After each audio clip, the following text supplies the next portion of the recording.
हद तक क्लियर हो जाएंगी पहले ही केस 1 में। हेडिंग देखो मैंने कलर कोडेड किया हुआ है आपकी सहूलियत के लिए, आगे रेफरेंसेस के लिए। मैंने लिखा है डॉर्मेंट यानी स्लीपिंग प्लैनेट, और मैंने इस कुंडली को 2 भागों में बांटा हुआ है इधर। अब पहले इसकी डेफिनेशन पढ़ते हैं क्या कहता है, ठीक है।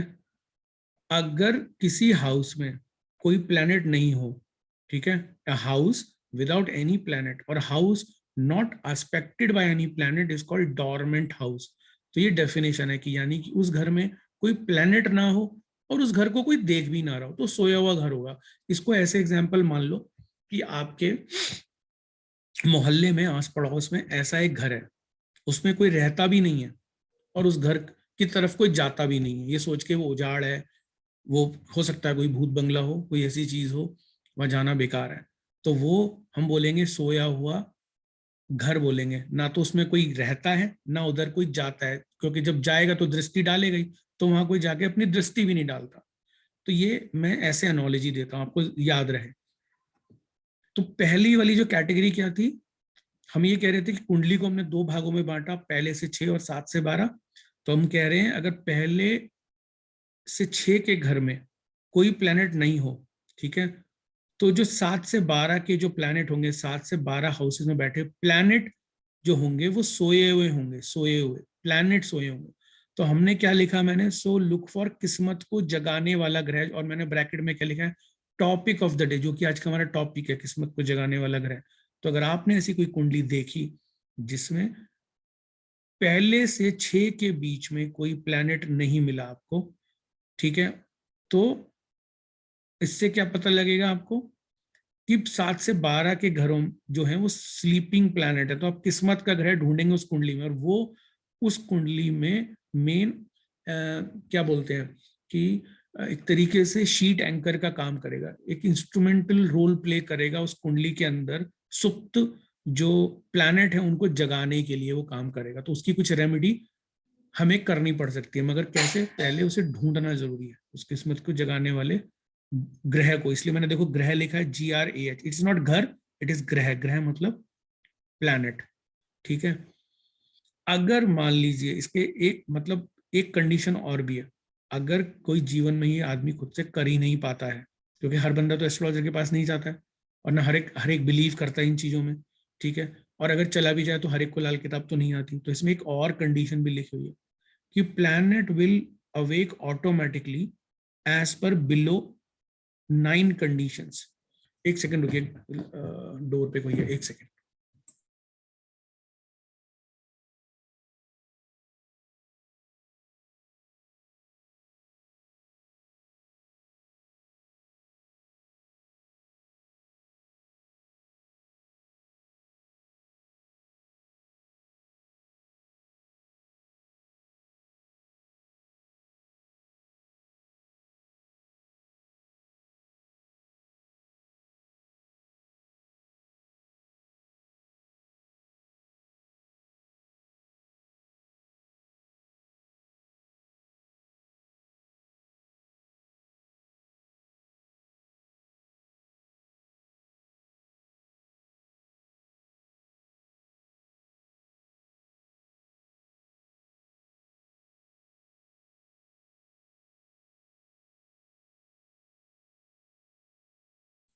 हेलो, या तो कहाँ थे हम, कि planet will awake automatically as per below few conditions.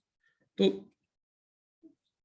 Jupiter अपने आप जाग जाएगा कब, जो कि उसकी एज है 16 से 21 साल के बीच में, जब कोई भी जातक अपना कोई भी अर्निंग शुरू करता है, चाहे वो जॉब के थ्रू या कोई और कार्य करके, तो जुपिटर अपने आप जाग जाता है। ऐसे ही चंद्रमा 24 साल की एज में अपने आप जाग जाता है, ठीक है, अपनी एज पे, जो इनकी एज है। शुक्र जो है, मतलब चंद्रमा जैसे 24 साल में जागता है, तो इसमें एक एग्जाम्पल और भी है, जब ऐसा जातक अपनी तालीम शुरू करता है या पढ़ना लिखना शुरू करता है, तो चंद्रमा 24 साल के बाद जाग जाता है। कंडीशन ये है कि अपनी वो तालीम उसकी कंटिन्यू रहे, ठीक है। और शुक्र कब जाग जाता है, आफ्टर मैरिज और 25 ईयर्स के बाद जाग जाता है। मंगल जाग जाता है 28 ईयर्स के बाद, और जब उसकी शादी होती है तब।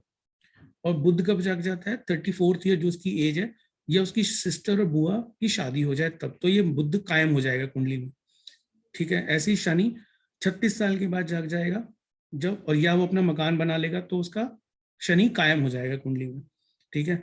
राहु कब जाग जाएगा? 42 साल की एज में, या when he maintains a good relationship with his or her in laws, यानी ससुराल से, तो राहु जाग जाएगा। अब यहाँ कि एक चीज और बताऊंगा अभी आपको बाद में, केतु कब जाग जाएगा? जब जातक के मेल मतलब जो होता है संतान हो जाती है तो तब जाग जाता है, या 48 ईयर्स के बाद वो जाग जाता है। अब कंडीशन ये होगी, आप सब सोच रहे होंगे जाग जाने का क्या मतलब है? मतलब जाग जाने का मतलब ये होता है कि अच्छे बुरे रिजल्ट उसके कर्म पे होंगे क्लाइंट के। मैं एक एग्जांपल बताता हूँ कि एक जातक मेरे पास एक काफी पहले एक कंसल्टेशन ली थी, तो उनका राहु अच्छी जगह नहीं था। तो मैंने उनको बोला आप अपने इन लॉ से रिलेशनशिप अच्छे कर लीजिए, आपके सारा जो है मतलब ठीक हो जाएगा इस सर्टेन एज के बाद। तो उन्होंने बोला अभी तो सर बहुत साल हैं, कैसे होगा, कब होगा? और मैंने कहा कर तो लीजिए, आप करने में क्या जाता है? आपने कहा, मैंने कहा अपने उनसे रिलेशनशिप खराब कर रखे हैं।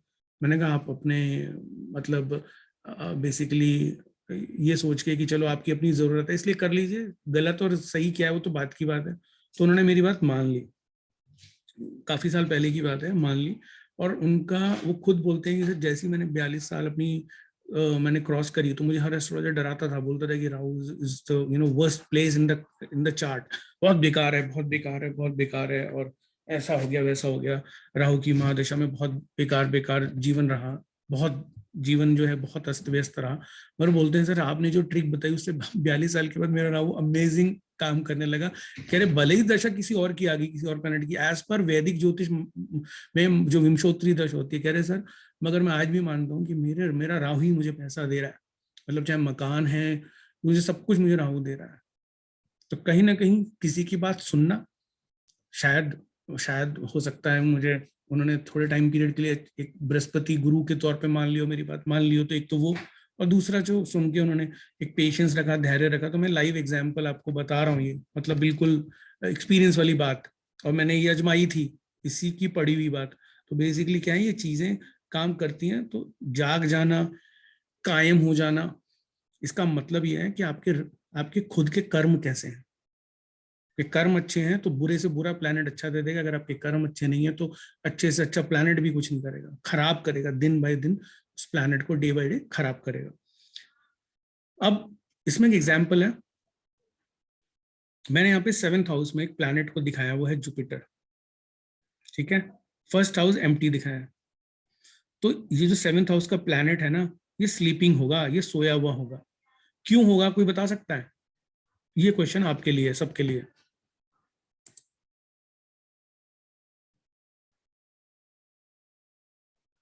Anyone would like to try? बताइए कि ये 7वां, आप सबको पता है, आपको ये भी बता देता हूँ, आप सबको पता है कि ये जो 7वें घर का जुपिटर है ये सोया हुआ है, तो क्यों है? क्यों लाल किताब? क्योंकि फर्स्ट से 6 में कोई इसमें प्लैनेट नहीं है कोई नहीं इसलिए। है प्लैनेट। हाँ, फर्स्ट में कोई प्लैनेट नहीं है, बात सही है, क्योंकि अगर फर्स्ट फर्स्ट से में, 6 से करेक्ट, अब फर्स्ट से 6 को भी हमें तोड़ना है, फर्स्ट से 6 को तोड़ना है। अच्छी बात बोला आपने कि फर्स्ट से 6 बोला, मुझे अगर ये लाइन नहीं बोलते तो मुझे समझाने का मौका भी नहीं मिलता। अच्छा आपने बोला, तो फर्स्ट में प्लैनेट होना जरूरी है, कोई भी, चाहे मंगल हो, चाहे कोई भी, मतलब ठीक है। अब फर्स्ट में क्यों? क्योंकि फर्स्ट हाउस का ही तो प्लैनेट सप्तम को देखता है। आप समझे मैं क्या कहना चाह रहा हूँ? मैंने आपको रूल पहले ही बता चुका हूं सबको कि पहले, let me put my marker on, पहले घर का ही प्लैनेट सप्तम को देखता है, पहले घर का प्लैनेट सप्तम को देख रहा है। दूसरे का मैंने कभी आपको नहीं सिखाया कि दूसरे का जो मतलब जो प्लैनेट है वो देखेगा, मैंने कभी नहीं सिखाया आपको, मैंने कभी नहीं बताया। मैंने ऐसी तीसरे के लिए भी कभी नहीं बताया आपको देखता है। एनोलॉजी ये दी कि हाँ पहले से छठे घर खाली हो तो वो ढूंढना है कौन सा खाली हो, क्योंकि सर्टन हाउस से ही तो सर्टन हाउस पे दृष्टि जाती है, तो दूसरे से छठे पे जाती है। यही मैंने आपको सिखाया है। तो अभी वो मतलब समझ रहे हैं, प्लैनेट टू प्लैनेट चीज हमें डिस्कस करनी, कौन सा सोया है क्या है। ना तो चौथे से जाती है 7वें पे जाती है, ना 5वें से जाती है। हाँ ये कह सकते हैं कि 5वें से अचानक चोट, छठे से कह सकते हैं सांझी दीवार, ये हम कह सकते हैं, ये हम मान सकते हैं। तीसरे से हम बोल सकते हैं बुनियाद, जो मैंने आपको सिखाई थी, बुनियाद सिखाई थी मैंने आपको, ठीक है।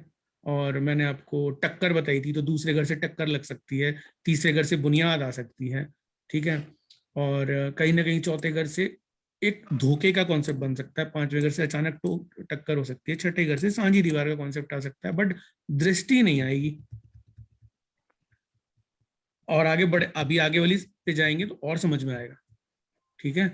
और बताता हूं आपको, केस नंबर 2 पे चलते हैं, तो आपको बिल्कुल साफ सब कुछ क्लियर हो जाएगा। मुझे 5 मिनट दे दीजिए, आपको सब कुछ क्लियर हो जाएगा।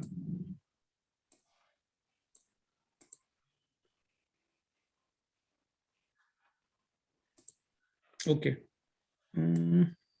मैंने यहाँ पे हेडिंग में लिखा है केस नंबर 2, डॉर्मेंट हाउस, यानी सोया हुआ घर लिखा है, मैंने प्लैनेट नहीं लिखा है, सोया हुआ घर लिखा है। तो सेकंड कंडीशन जो ये थी कि if there are planet from 1 to 6, तो 7 से 12 के घर जो हैं वो एम्प्टी होंगे। तो मैंने यहाँ पे एग्जाम्पल में दिखा भी रखा है, सन पहले घर में, तो पहले